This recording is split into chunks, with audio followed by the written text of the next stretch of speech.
Nosso assunto agora é segurança. Nós temos aqui em nosso estúdio o delegado Bolívar Lentada, que é diretor da 3ª Delegacia de Polícia Regional Metropolitana. Obrigado pela presença. Eu agradeço. O senhor assumiu há pouco tempo aqui agora, né?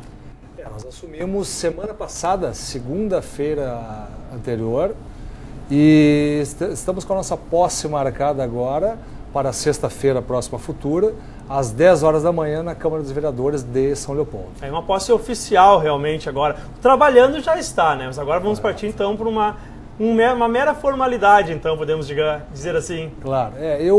Todos os locais que eu costumo andar na minha vivência policial, eu costumo chegar trabalhando, que é uma das marcas que a gente costuma impingir no nosso trabalho. Aqui não foi diferente.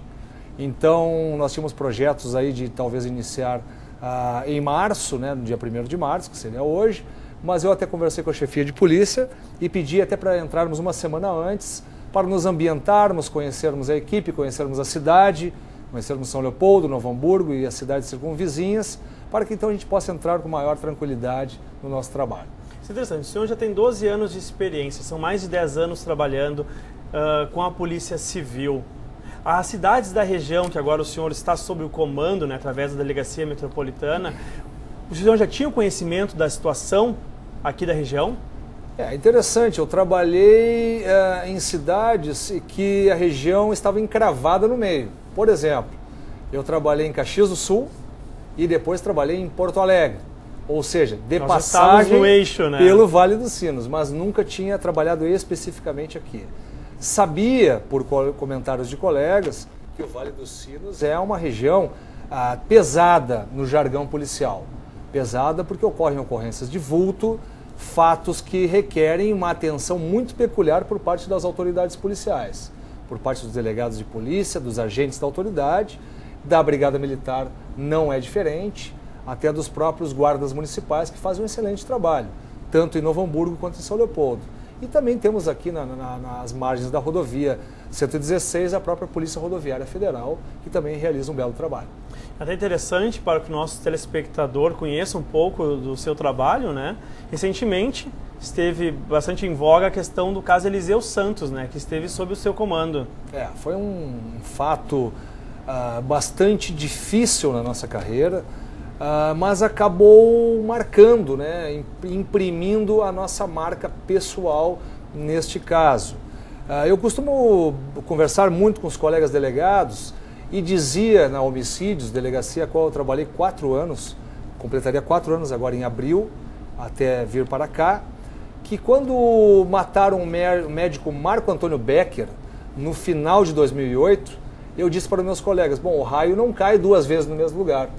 E 1 ano depois, no dia 26 de fevereiro de 2010, acabaram matando o outro médico desta feita, né, o senhor Eliseu Santos, que requeriu toda uma atenção, toda uma dedicação. Olha, eu te digo sem titubear que tanto eu quanto o delegado Ranolfo, que era diretor do DEIC na época, hoje chefe de polícia, e os nossos agentes da autoridade, que muito nos apoiaram e trabalharam fortemente nesse caso Eliseu Santos, durante 1 semana nós não dormimos. Trabalhamos diuturnamente, né, enfrentando as madrugadas, abdicando da convivência familiar, de noites de sono, mas felizmente chegamos na autoria do delito. O que na ótica da Polícia Civil trata-se sim de um crime de latrocínio cometido por 3 sujeitos. Interessante que agora o senhor chega numa região e tomando como exemplo Novo Hamburgo, onde crimes de grande repercussão na mídia também, como é o caso São Felice, que agora está sendo extraditado, né? Caso Ruschel, que continua em juízo, e o caso Roselane Dávila, que também ainda não chegou a ser julgado, né? Está em juízo ainda. Correto. Então Novo Hamburgo também tem um histórico de crimes que acabam criando grande repercussão, principalmente na opinião pública e na imprensa.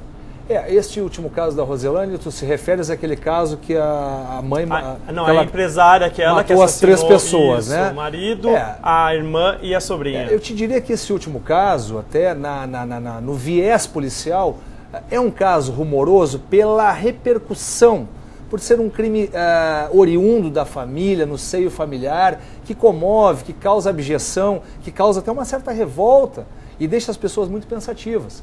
em que pese em nível policial, a autoria até já seria definida, né? E em muitos casos dessa natureza que a gente enfrentou na Delegacia de Homicídios, a gente pegou muitos casos semelhantes, né? Mas claro que de pessoas nos arrabaldes de Porto Alegre, enfim, e que muitos até resultavam, num segundo momento, no próprio suicídio do agressor. Mas foi um caso rumoroso, sem sombra de dúvida. A delegacia local está de parabéns, indubitavelmente. Todos os casos que tu mencionaste aí, os casos foram solucionados, dando-se sim uma eficaz resposta para a opinião pública. Outra questão que eu acho importante a gente abordar é a questão do tráfico de drogas, do narcotráfico aqui na nossa região, né?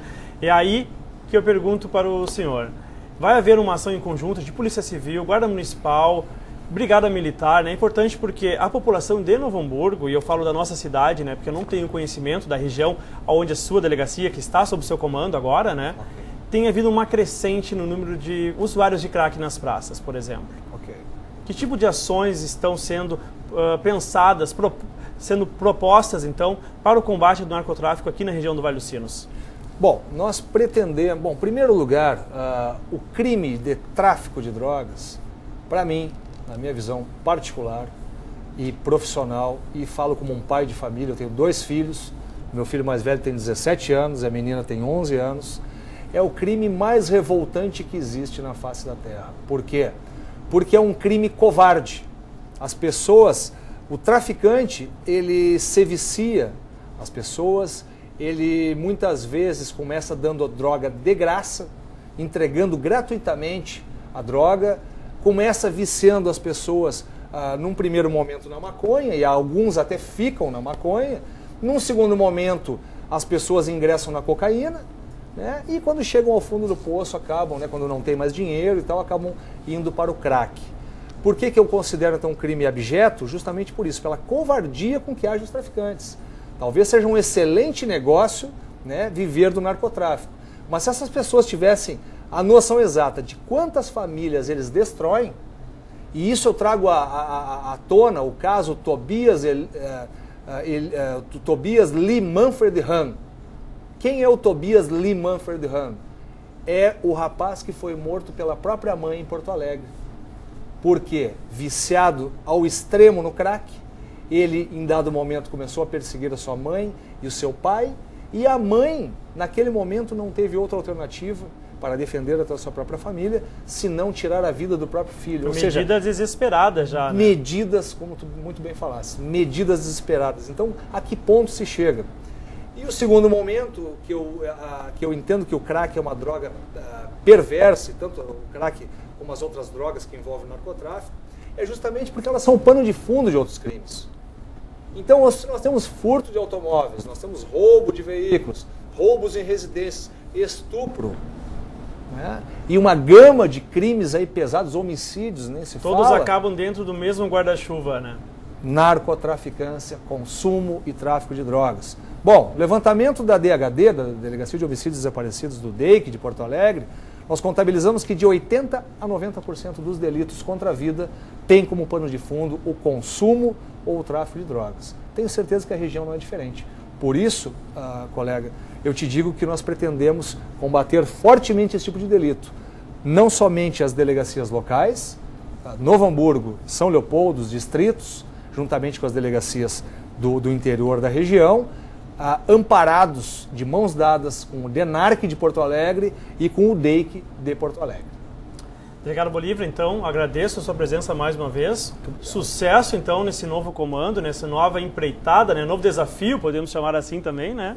E sempre que tiver alguma informação, quiser um espaço aqui para comunicar a população, estamos abertos. Eu agradeço e invoco, né, a força de Deus que ilumine a todos nós e as forças da comunidade também, que nos ajudem a efetuar um trabalho no mínimo razoável nesse período que por aqui estivemos.